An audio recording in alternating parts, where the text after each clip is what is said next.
Alright, listen up, hoopleheads. This here is the Stasis Pod, the Robots in Disguise podcast. I'm the Canada Kid. I'm Kitten Jen. I'm Two Gun Dave, and you're jumping my claim. This here's the Stasis Pod. Yeah. Yeehaw. That's right, the episode with no fewer than 2 guest stars whose filmographies I will discuss extensively. and we'll just be like, okay, yeah, sure. Confused, mostly. I mean, you'll definitely know one of them. Okay. I mean, you both lived through the 80s. You'll know who I'm talking about. Okay. Talk. I suppose. I don't know. I was pretty small. I was just a very small child. Alright, so this is Strongarm's Big Score, which I have to assume is named after Shaft's Big Score. Yeah. Maybe. The second, or the first sequel to Shaft. Sadly, there was no follow episode, Strongarm in Africa, to go with it. Calm down. Cat drama. Too much cat. It was written by David McDermott, who's written a bunch of Transformers Prime and Robots in Disguise. Last seen in these parts writing Portals, the one where Soundwave came back. Oh, hey. Oh, that was a good one. That was a good one. This first aired September 17th, 2016, and we open in the Danger Room. Yes. Well, the budget version of the Danger Room. The Mild Peril Room. The Possible Inconvenience Room. Yes. And it is just that Sideswipe and Strongarm are fighting a robot with a hologram sort of around him to make him look like Thunderhoof, although they've given him antlers.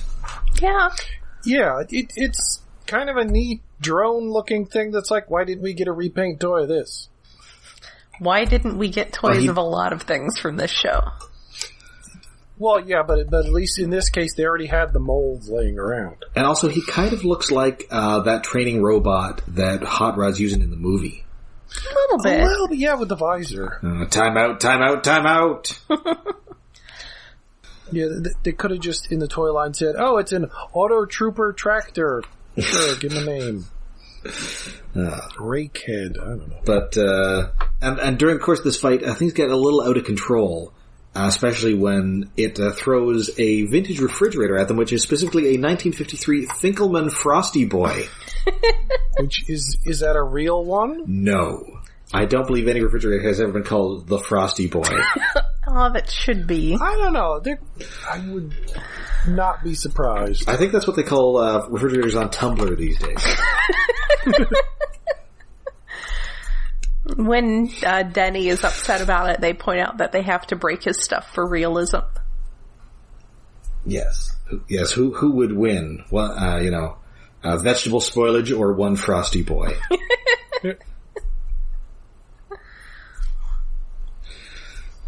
Then they smash the control panel so it goes berserk, much like the Danger Room often does. Yep, that's how you know it's proper. It's a proper Danger Room. It's super easy to break in ways that make it actually dangerous. At least this time it did not become sentient and then evil. And sexy. Also sexy. Also that. Sentient, evil, and sexy. Stupid sexy Danger Room.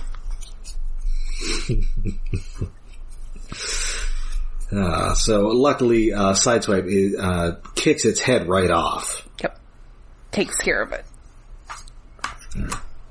But this has all been in service of Fixit, getting scores for the Pazer Quat. Sure, Fixit. Totally not made up. Oh, right, his acronym. Well, backronym. That obviously stands for Preliminary Assessment of Skills, Efficiency, and Readiness for Qualifying Active Teammates. Oh.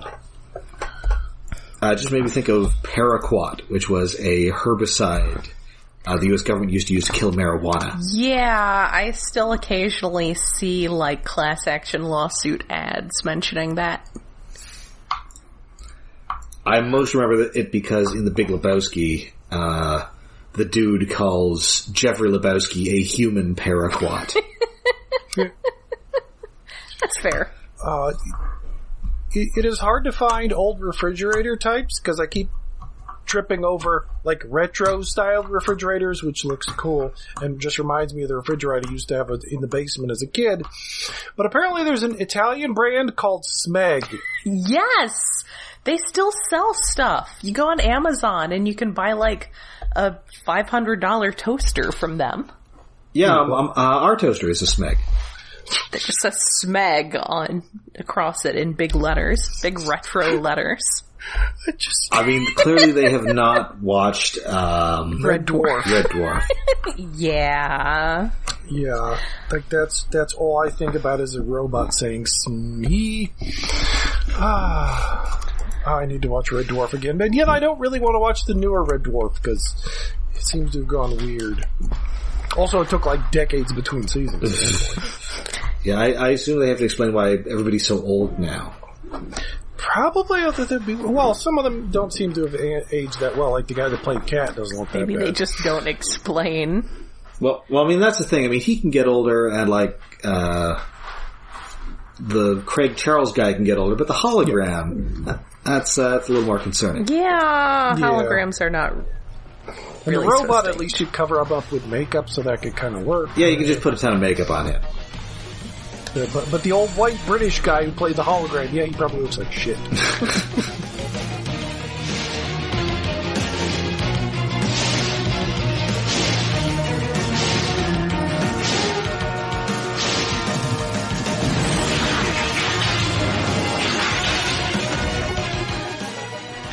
Anyway, there's a fun exchange here where, Sideswipe does save Strongarm, and he's all, yeah, don't mention it. Of course, I will.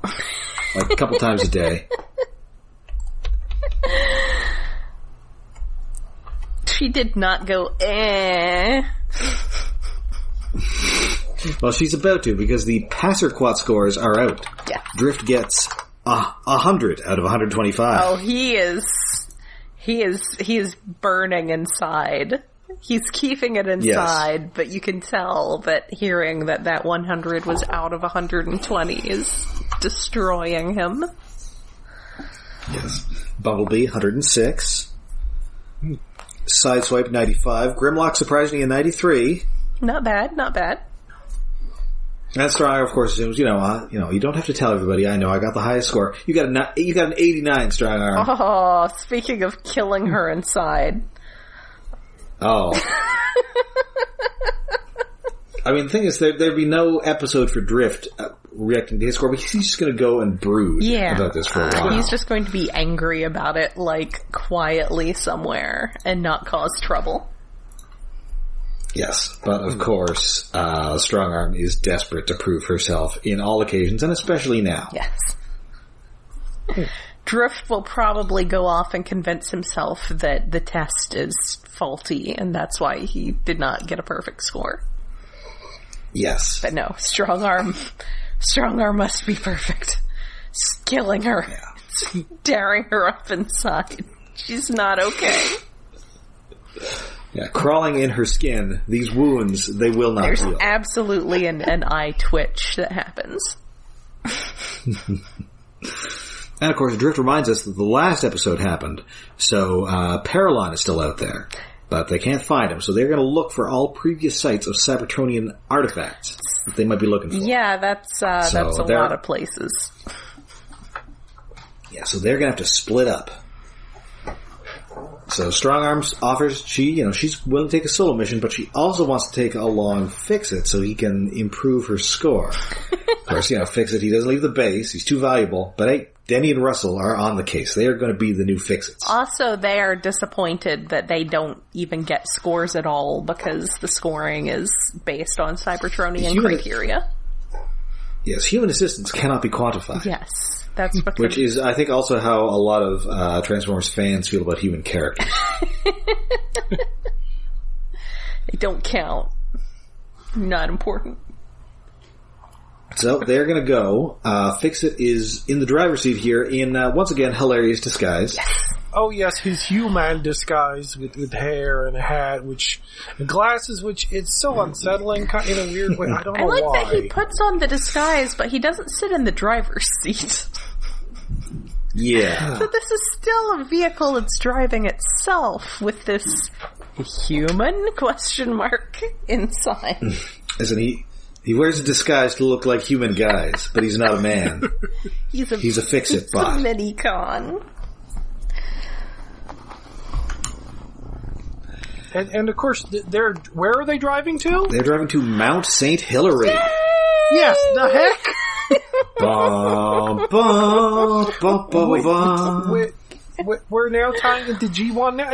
And not just a mountain called Mount St. Hilary, a volcanic mountain called Mount St. Hilary. Yes. What? Which was apparently, at some point, the location of the first Autobot base on Earth. Yes! To quote Hermes Conrad, that only raises further questions. It does. Yes. It really does. But I guess we now know the Autobots had been there since the 80s.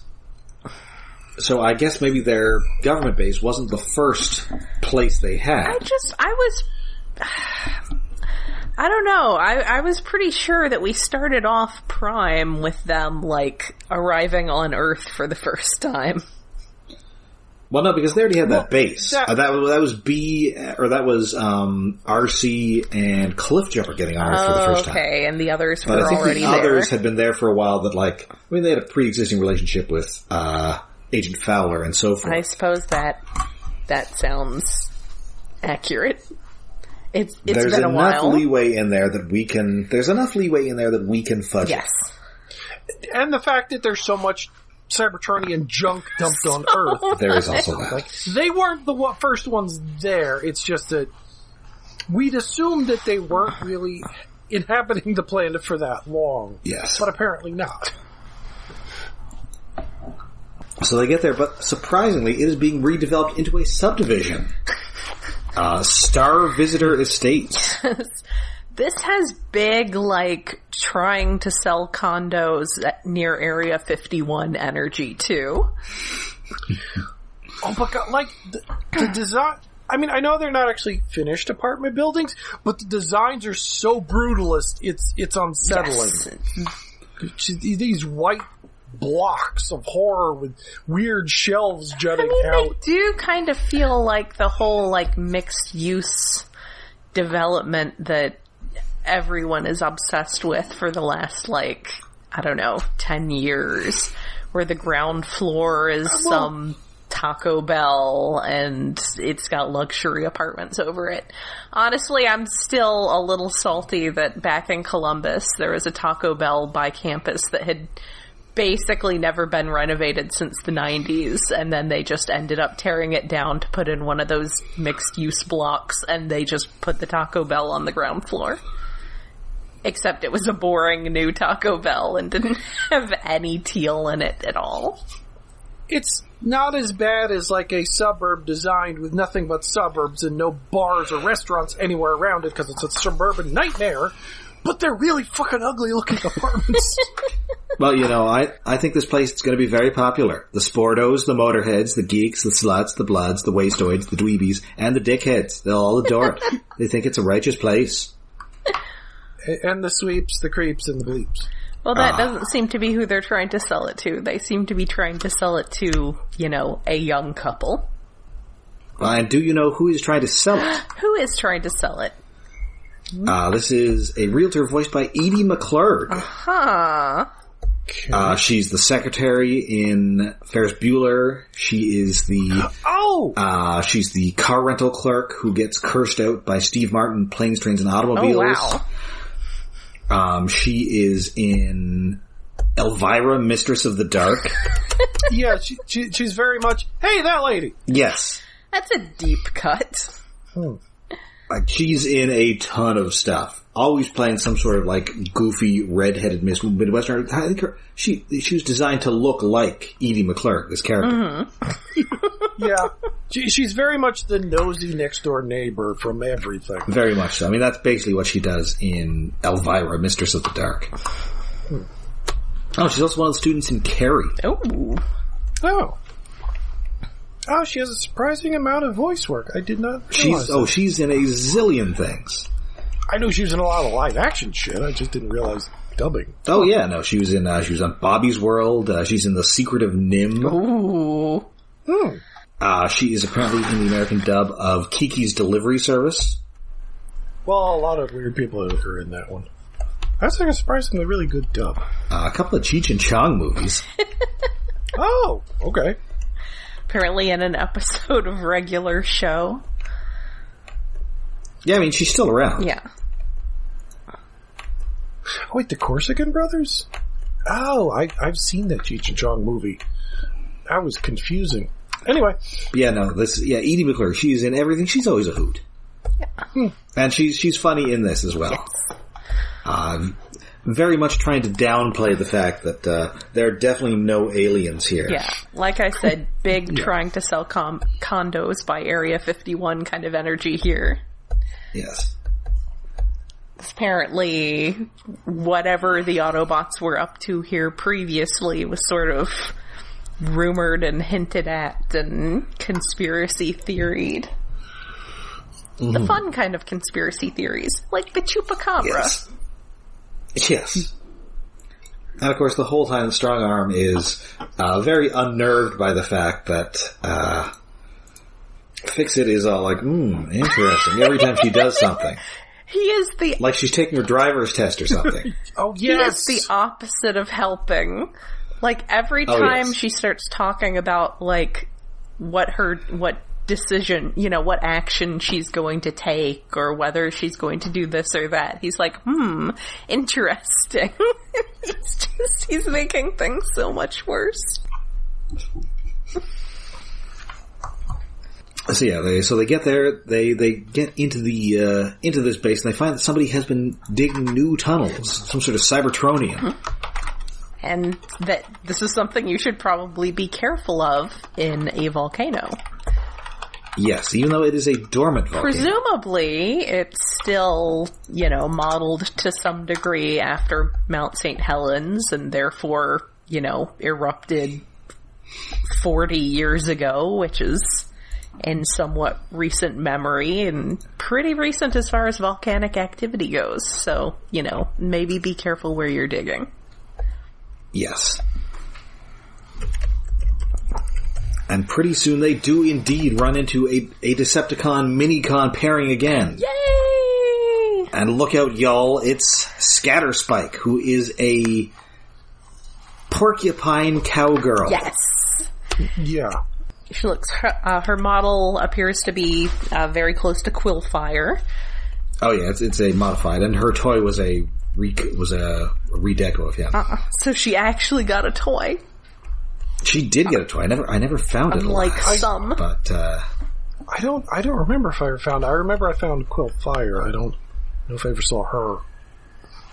But their recoloring is only slightly different. Is it a different head, or is it just from? It's a different head. Oh, okay. The crazy thing is, this is stunt casting. Yes. Yes? Scatterspike is played by Robin Wiegert, who, are you familiar at all with the HBO Western series Deadwood? Other than hearing of it, not really.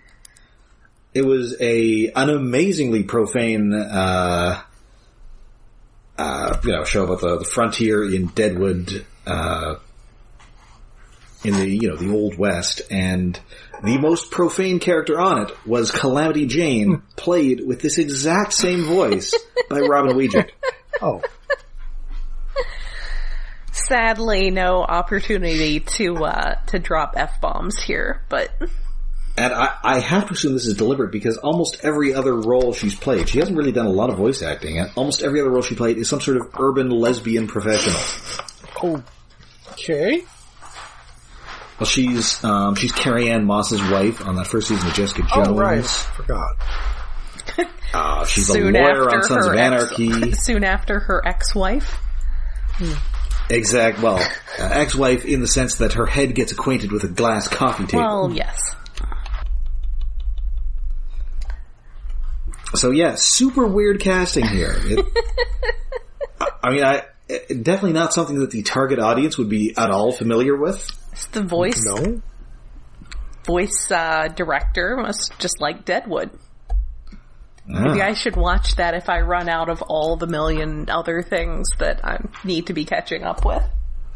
It's got some pretty good lesbian content in the sense that it's got lesbians in it. Well, now that I currently have HBO Max, so I'm also watching the Harley Quinn cartoon. Also, something with lesbianism. Yes. And her Minicon buddy is Sawtooth, voiced by Crispin. Anytime, because she's speaking with this rootin' tootin' varmint tarnation thick accent. Yes. I could not understand what she was calling the Minicon. The first time she said it, I thought she said Surtur. It's like, what? That can't be right, but that would be a cool name for a Minicon. That would be very, I don't know, he's just like this little fish guy. Like, I don't know that he warrants that. Yeah, no, it is an appropriate name because he's a little shark dude, but like the axe guy last time didn't have an axe name, so okay, so his name is Sawtooth. Well, that's and more he's voiced by for a shark. Yes, and voiced by big anime voice actor Crispin Freeman. Ooh. Oh. I admit, I can't think of anything he's played off the top of my head, but yes, I know that name. I think he was at a convention I went to. According to Wikipedia, he's Alucard in Hellsing. Oh. He's Togusa in Ghost in the Shell. Zelgadis Greywords in Slayers. Oh, yeah, well, oh no, but I don't like the double Slayers. Itachi Uchiha in Naruto. You know who else is in Naruto? Robbie Wrist. No? Oh, he's Orange from Code Geass. Like, he's like a big anime voice actor. Yeah, he's not that the character's name is Orange in Code Geass. It's just that he's associated with Orange to the point it being his joke name. Oh. He's my favorite character in that show. Apparently he was Roy Harper in Young Justice. Yes. Yeah, I mean, he turns up in some non-anime roles as well, but he's definitely like a big anime guy. Yes. And in fact, Crispin Freeman kind of sounds like an anime name. It does. Kinda. It does. Well, partially because there is an anime called Crying Freeman, so. Oh, right. Yes. Which, there was a live action movie version with, shit. I'm blanking now. It's too late. No, it's not. I can Google it. I mean, I like that this guy just has like a normal guy voice, but he's just like a weird shark guy. Yes. Mark DeCosco. He doesn't have like a sharky voice. He's just got a normal guy voice. One of the Double Dragons. Oh. Well, he's been in better stuff than that. Like Crying Freeman. Yes. Well, yes, but I've seen that Double Dragon. Okay, granted, yes. That's probably the most likely thing you've seen him in. Well, also, he was on Agents of S.H.I.E.L.D. for a while. He was that like telepathic Inhuman guy who was... Oh, the Inhumans. I stopped before Inhumans. Kicking asses all over the place. Yes. I mean, he's also, what's his name? He's on Iron Chef.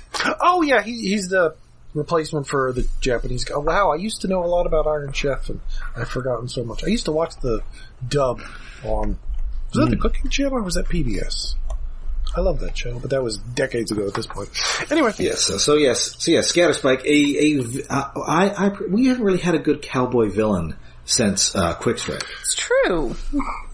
Yeah. Which is like 20 years at this point, and I love a good evil cowboy. Well, no, we had an episode in a ghost town, but that was the shape-shifting monster, and he didn't have an accent. No, he was not explicitly an evil cowboy. No. Whereas Scatterspike, extremely cowboy. Yes. Extremely, basically like a coot old man who owns a mine that doesn't have any gold in it anymore. Yeah, there is that. Except it's a woman. Like a Quickstrike level cowboy. Yes. Yeah, we're not talking like an actual like sinister cowboy, but like a Yosemite Sam, perhaps. Yeah. So there is that that Wild Wheel guy check it. in Cyberverse, but even he's not this much of a cowboy. And But he we does haven't have the gotten those hat yet. and the poncho. Yes. Well, the Wild Wheel guy to me just looks like Cad Bane as a robot. Yeah, Which that's admittedly, fair. Cad Bane is very much a Western cliche of a bad guy, but... I mean, I guess because they're both supposed to look like the Man with No Name. Yes. From Fistful of Dollars. Yeah. Anyway, so... meanwhile, back at the base, Denny and Russell can't figure out how to get an outside line. I would have figured that they would have helped Fixit with this stuff enough that they wouldn't be having this much trouble with it, but no, they're definitely, like, they don't know what the buttons do.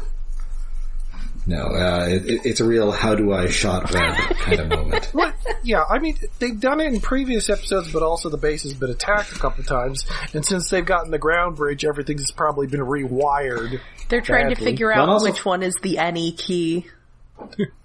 Yes, I mean, Fixit was always there to take the lead. It's like, you know, how before I drove, I was a passenger in a car a bunch of times, and then I got behind the wheel and I was like, I don't know what any of this does. Just because you were watching, like, you might know how to get somewhere, but you wouldn't know, like, what buttons you need to press, or levers, or pedals, or et cetera, et cetera. Yeah, what am I, the Taskmaster? I don't know how to do any of this. Well, I guess that is sort of a good analogy, because, like, I could drive after watching people drive. Then again, my dad drove a truck with a clutch, and I have no idea how the fuck that works. Oh no. I tried it once, it was not good. Do not want. So Scatterspike and Sawtooth, they're on the run. Strongarm and Fixit are after them, but the temperature is rising because they're getting close to a magma pocket.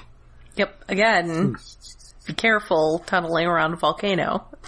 It's not as easy as you might think. Yes. And once again, they do the, Sawtooth does the possessed weapon thing with Strongarm and does a classic stop hitting yourself. Yes. Yes.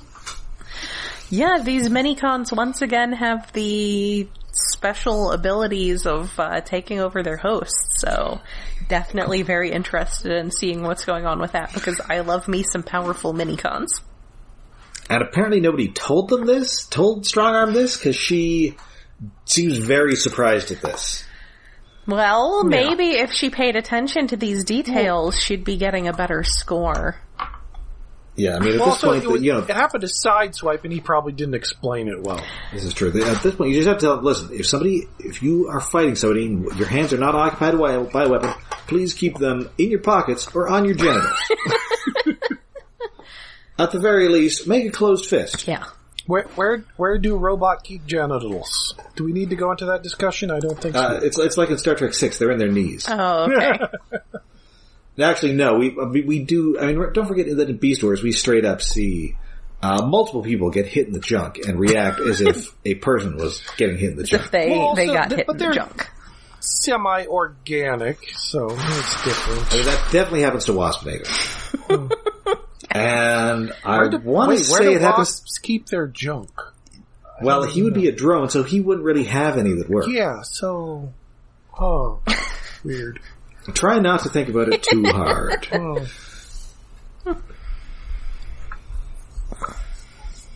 So they find this big drilling machine, and Fixit shuts it down, and then tries to chase after Sawtooth. But Sawtooth's like, I'm never going back there. Oh no. He's not gonna do it. He's not going back. You can't make him. Yes. So Strongarm's fighting Scatterspike. She's actually doing pretty well, but then Scatterspike pulls the thing where she fires spikes, much as Quillfire does. And Strongarm gets impaled with a couple, which doesn't seem to hurt too badly. But then, unfortunately for her, we are the future, Charles, not them. Yes. She gets very much magnetoed. Yes. So apparently all of Scatter Spike's spikes have different weird effects. They're not just all poison like Quillfire. They just all do different things, and I guess maybe it just seems kind of like Hawkeye having all the special arrows, but not actually paying attention, like not actually marking them. Not knowing. Well, I guess like Hawkeye can look at them. I guess the reason she can't is because she can't look at her own back and see what she's shooting. But you'd think maybe she'd know. At least is it going to make something catch on fire? Is it going to make something shrink? Is it? Who knows? Is it going to cover it in glue? I don't know. We'll find out. Are these the boomerang spikes? Oh, this is a rubber one. It's had to be one of the silly ones. She's just got one with a big boxing glove on it. Oh. Yes. But I'm just thinking of Batman Returns. Ah, shit! I picked the cute one. Yeah. Actually, I'd say that would be a good gimmick for a Decepticon, but we've already had Angry Archer. Not that he was a Decepticon, but no. Bring that gimmick was back. A villain. Transformers just yes. Yeah. So she gets magnetized, and a bunch of junk flies at her, but then also Scatter Spike flies at her. This is not great planning. No. Not the best idea for a weapon. And they go flying out of the cave and tumbling down the hill and stuck back to back. And Strongarm has been stuck back to back with somebody before. Who the fuck was it? Was it Grimlock or Sideswipe? Well, there was the time when Arcee was stuck to Bulkhead. Oh, yes, I think that's what you're thinking of. Yes. Okay. Because I was going to say, I know this has happened before. In an episode called Metal Attraction. I thought it was in this series, not the last one. Okay. It may have also happened briefly in here, but they did a whole episode about it in Prime. Yes. Okay. So yeah, realtors to the left of me, minicons to the right. Here I am, stuck in the middle with you. Yes. Because of course, this realtor is still very much giving this tour of the subdivision. Yeah. So they do hide, and meanwhile, Sawtooth is really trying to reason with Fixit. Just let Scatterspike have what she wants. We'll go away. We won't bother you. We just want to leave the planet. These minicons are really afraid of something. Yeah, these minicons are both not. I mean, they're definitely not particularly invested in being bad. And yeah, they are afraid of something. They're being held hostage in some fashion. Yes. Steal shit, get off planet, we can't go back in the Slammer. And the Slammer is apparently Cybertron itself. Yes. I wonder, and again, I didn't really watch through these, so this is, me wondering things that are going to have answers at some point. But, if they were shut away because they were too powerful. Let's just say you're going to get the hint of an answer in the very next episode. Oh, good. And in fact, you'll get a bit of a hint in the cast of this episode. Oh. Okay. I missed chunks of this season, but I think I saw the last episode accidentally. Okay. So I think I know where this is going, but yeah. So anyway, they accidentally damage the controls. This thing starts drilling, and now steam is going to blow this mountain to pieces. Oh. Again, be careful, please, around the volcano. Be careful when air frying at home. Yes. So yeah, Fixit, he calls in to, have everybody bridge there, but instead, they just bridge everybody to the scrapyard. Which would, they're all in a separate location, so you do have to bring them together to begin with before you send them to a third location. It does seem sixth location. Somewhat efficient. Just do that and then send them all through to the other place at once. But yeah, that really wasn't what they were trying to do. I mean, listen, they're lucky. With these two running the controls, this could have ended in a Tuvix situation. Yes. Oh no. Oh no. Justice for Tuvix. Oh no. That episode still bothers me more than any other Star Trek episode I can remember. Listen, Mulgrew has been, she's made it clear. She'd do it again. Yes, I like that she's owned up to it. It's like, yeah, I'd do it again. Absolutely. Okay, just stick with that choice, but... Oh, it's so annoying because I liked him as a better character. Fuck. Well, because Neelix, they turned Neelix into pure annoyance, and Tuvok himself was just kind of boring. Yeah, Neelix is pretty obnoxious. I always enjoyed Tuvok. He's like if Joe Friday was a Vulcan. I mean, yeah, he wasn't bad. It's just that adding a little bit of sense of humor and an ability to cook to him made him better. Anyway, lots of digressions this episode. Yeah, so Scatterspike, the magnet effect wears off. Scatterspike makes a run for it, right past this realtor. Strongarm, has to go by. Everybody, watch out. One of the construction equipment's exoskeleton power loaders has escaped. Which I assume is a deliberate Aliens reference. I bet Strongarm likes aliens. I bet Strongarm will absolutely point out that the plot of the first Alien is that there's a smart lady and no one will listen to her and no one else survives because they didn't listen to her. Yes, although she believes that cat was against regulations. Oh, wow, that's got to be one of Grimlock's least favorite movies. Oh, yeah. He's as afraid of the cat. In the last episode, I didn't bring it up at the time, but when he was talking about, historical battles, he said something about, that there was probably still some fur from that time that he stared down that cat. I love the Grimlock cat thing. It's probably very scary for him. It's a good little running gag that doesn't come up enough.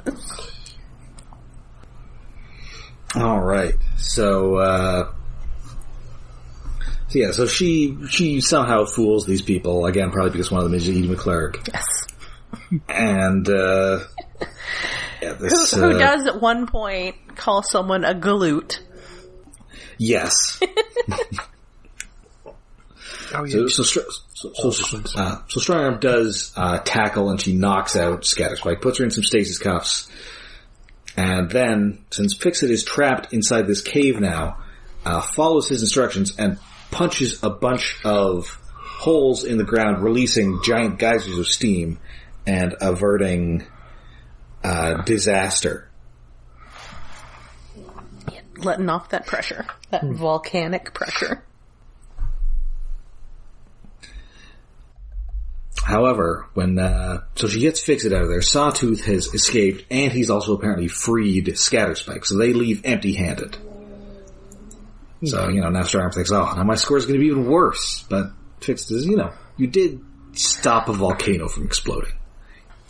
Yeah, the outcome was positive, for the most part. Except for the Decepticon getting away. Yes.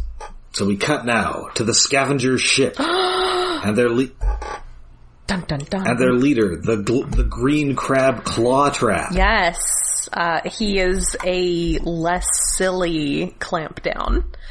He Yes. does not have the eye stalks. He just has eyes on his big square head. Yes. Presumably, he still walks sideways, though. Voiced by a Transformers veteran, Andre Soglioso, who was Sideswipe in Revenge of the Fallen. Okay. Oh. But he's also a big, he's a big voice actor. He's on, he's the Clone Troopers in that, Gennady Tartakovsky Clone Wars thing. Big video game voice actor. He's every male Khajiit in Skyrim? I'll take your word for it. I don't know what that is. Those are the cat people. I assume that has... No, I was gonna say I would assume that must just mean the player character male Khajiit, but no, it just says every male Khajiit. But yeah, those are the cat people in Skyrim. Well, There isn't a big voice cast in that. And But it does seem weird that he's every cat man. There's a lot of Jim Cummings in that game. Yeah. Well, stay tuned for Jim Cummings. The Khajiit are, not native to the region, so there's not, there's not a lot of them. There's not a lot of them. There's a lot more different kinds of humans than there are Khajiit or, Argonians, lizard people. Ooh. So I guess I could see one person doing all the Khajiit, but that's pretty cool. He has wares if you have coin. Of course. And he was also the replacement Puss in Boots on that Puss in Boots cartoon, which I guess does not have Antonio Banderas in it. Aww. What else is he doing? Does he think he's so great that he's not going to be in that? Being extremely handsome. Okay, fine. Trying to get that third Zorro movie off the ground. I guess. Anyway, he is a pretty decent guy for a bad guy leader. Yeah, I like him. He just doesn't sound menacing enough for a group leader. Well, I guess these guys are basically these are not like world conquerors here. These guys are, as the name would imply, scavengers. Yes. Yeah, but not like the fun, pitiful kind of scavengers like from IDW. Yes. And so meanwhile, Sawtooth is taken aside by the apparent leader of these minicons, Arrowbolt, who's a bird. Bird! And who is also Steve Bloom. He looks so good. He's so neat. I love him. I love him so much. He's just this, white and blue bird, and he's a bird, and I love him. Anyway, he's great. He does kind of look like he escaped from Silverhawks, though. Burb. As one of the bird's sidekicks. Yes. Burb. Tallyhawk. I guess that was one of the names. I think that was the name of their pet bird. Wings of silver, nerves of steel. Silverhawk. I have not seen an episode of that in a long damn time. Anyway, so Sawtooth is trying to say, maybe, these Autobots seem okay. They have a minicon. Maybe we can trust them. But Arrowbolt is, nope. We cannot trust anybody. Do not trust anyone. Yes. And yet we're trusting these dumb Decepticons. Okay? Well, I guess, we can be useful enough to them. I guess. So anyway, Bumblebee is calling in reinforcements in that he has contacted Optimus Prime, who we last saw blasting off into space with Windblade and Ratchet to take all of the previously captured Decepticons into space. So much for no Optimus this season. Yep. If it's all okay, I'll be there by the season finale. Yeah. So, Denny's very apologetic about totally blowing it with the technology. Beasley, you don't have to apologize, because you will not even be able to look at any of our technology until you've passed an exam written by Fixit. Alas. Yeah, they're not allowed to touch the buttons anymore. Nope. They've had their learner's permits revoked. But good news for Strongarm, because of her exceptional valor, her score has gone up 1.5 points. Yay! And even Sideswipe is all kind of, oh, come on, man. All she gets is 1.5 points for stopping a volcanic eruption. Yeah. Although, he is happy that she's still 4.5 points behind him. Yes. But hey, it's okay because, she's come up with her own passer quad score for Fixit. But, she doesn't want to distract him, so she's not going to tell him what it is. Nope, she's playing his game now. She's like, oh yeah, yes. Well, I can make a test too. And that is the episode. I enjoyed this one. It moves the plot along nicely. I like that we just got a villainous cowboy again. Yes. Yeah. And I like that it's Robin Weijert, who's my favorite character on Deadwood, and who I always enjoy in things. Yeah, it's a fun episode. I like that we go to Mount St. Hilary. It's a fun name drop. Yeah, the Mount St. Hilary is just so weird but interesting. It's like, wait, is this tying into other continuities? Is Mount St. Hilary a cosmic singularity? I would... Crisis on an Infinite Volcano Mountains? I would totally move into one of those houses. I mean, to be near a volcano would be cool and not cool at the same time. Be very warm. Just the shape of them is so blocky and hideous. No.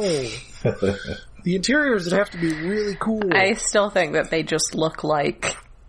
I mean, normally those, like, mixed-use buildings tend to be brick. Or at least a brick facade. But yeah, I'd move there. As long as there's a grocery store nearby. So I believe that now brings us to David's Tokusatsu Corner.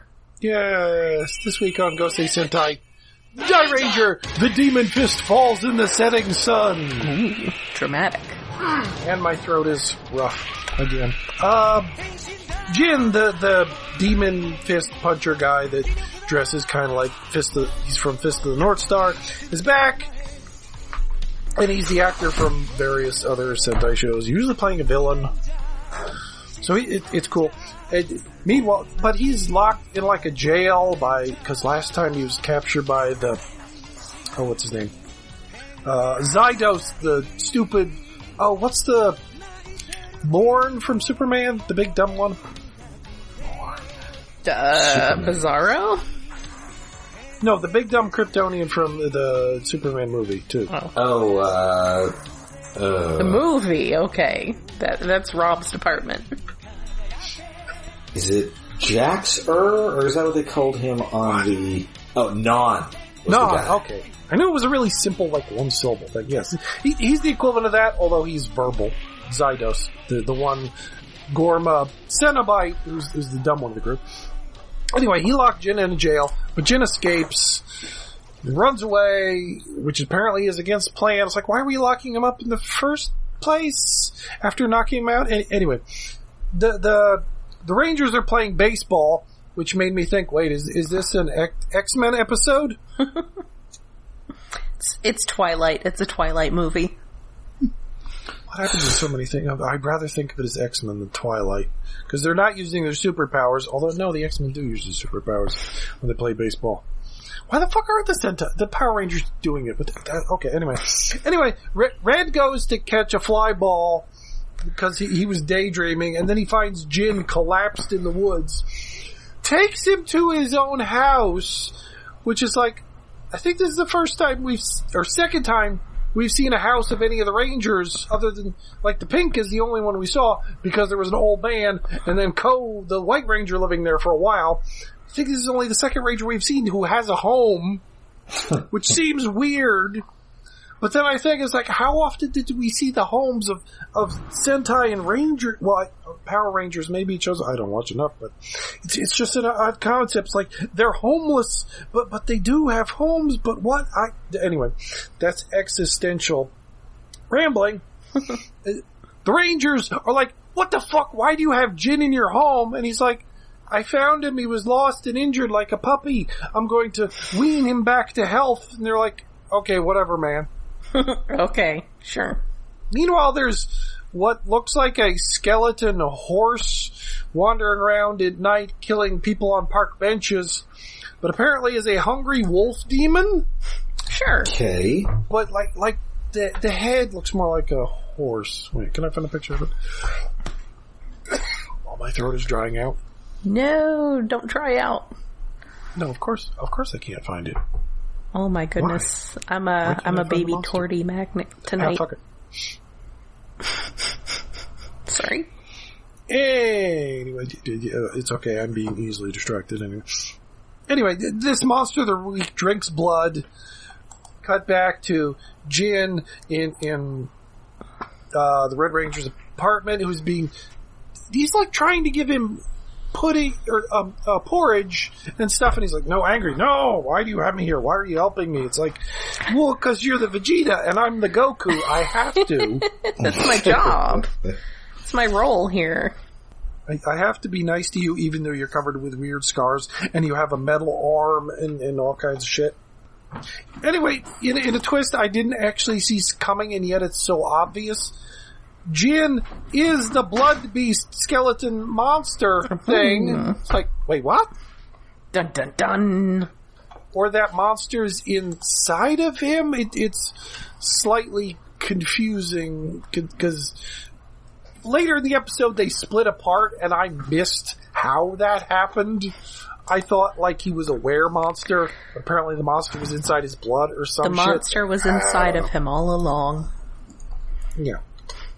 Anyway, the Cenobite guy is trying to find Jin with all the evil mook monsters who look like they're wearing tuxedos. Jin tells Red, if I ever turn into a monster, stab me right here in the heart. And Red's like, what? No. And then after the eye catch, we get to the fight where he turns into the monster. And it's like, oh, I flash back to that scene from like 2 minutes ago. I have to stab you in the heart. It kind of would have been nice if that happened in the previous episode, but it's sort of rushing it.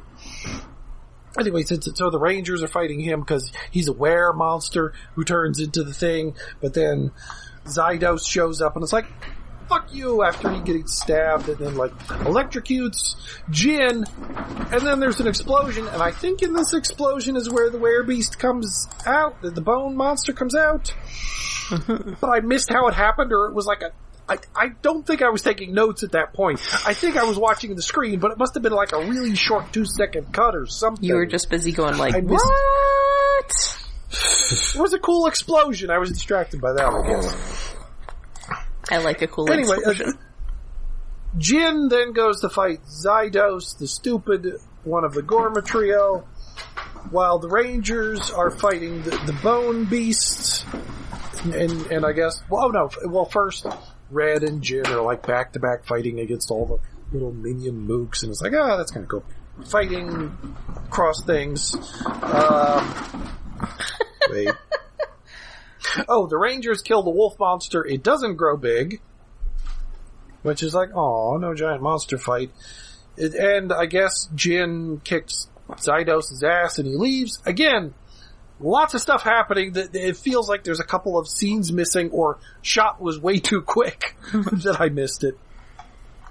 And the Rangers are talking to Jin, but Jin's bloodied because he's a were-beast monster who's been beaten up the entire episode since he escaped from jail then on. And he just starts... Oh no. First he gets into a little short fight with the Red Ranger because they're the Goku and Vegeta. And Red doesn't actually punch out Jin, and then Jin's like, oh, you're too soft, you could have knocked me out, and then walks off into the sunset, and the Ranger's like, no, don't follow him. If we follow him, he'll stay, like, because he's a puppy, and I can't stay here because I must be the Vegeta and make my own path, but you're bleeding to death. And as he walks into the sunset, he wanders into a desert from what was the middle of Tokyo or whatever. And then on a sand dune, Zydos shows up with a bunch of mooks, and then more mooks, and it's like the entire screen width of a long pan out is like just goons who run down the sand dune and attack him in the sunset, which is really cool, and he's fighting them off in bleeding to death in the sunset to be continued. The end. Maybe he's dead? I don't know. It's a cool ending to the episode, but considering it's an episode without a giant monster, but it's just... Really? Is this the end? What? Is he coming back? That's it. I don't know. Show's over. Go home. Yeah. Alright, so that does it for us for this week. We'll be back next week with more Robots in Disguise. Until then, you can find us all over the internet. We're on Twitter, we're on Facebook, and we have a Patreon. Yes, we are hosted on iaconunderground.net, where we've got a Patreon set up to help with hosting and other expenses. That is at patreon.com/iaconunderground. And I am trying to focus with some kitten antics going on in my immediate vicinity. For the month of... What month are we in? We're in June. June. We're stuck right in the middle of kitten season right now. So for the month of June, as Doctor Strange is not out until the end of the month, so we're putting that off until July. So for June, why is my brain not working? My brain is not working. Where are my notes? We are doing Godzilla. Godzilla! Yes, because the official Toho YouTube channel has saw fit to actually make the second season of the original Hanna-Barbera Godzilla cartoon available for the first time since it was airing on Cartoon Network in like the early 90s.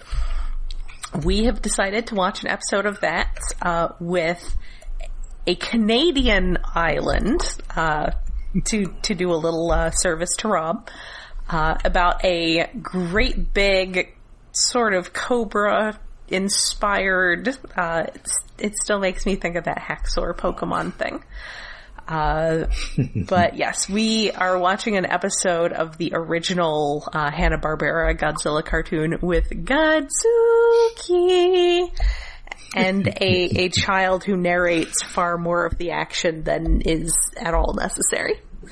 So for as little as $1 a month, you can listen in on that and all of our previous episodes and our next episode where we will be talking for way too long about Multiverse of Madness. Yes. Oh, I just clicked things that I found it with. Okay. The guy that plays Jin, Yutaka Hirose, the character Jin is a master of Kenpo and other martial arts. In Live Man, he plays a bad guy named Dr. Kemp. I remember Dr. Kemp. Kemp M. Kempo. I do not know if that is an intentional pun. Maybe. But it is. It's like Kemp and Kempo. What? Kempo. Did you guys do that on purpose? Anyway. But yeah, Live Man and Kemp. Oh, he's a great villain. Okay. Alright, so until next time, we are riding to the sunset. I'm Rob. I'm Jen, and I am a tortoiseshell baby magnet. Saddle up the doggies, we're riding into the sunset. Yee-haw!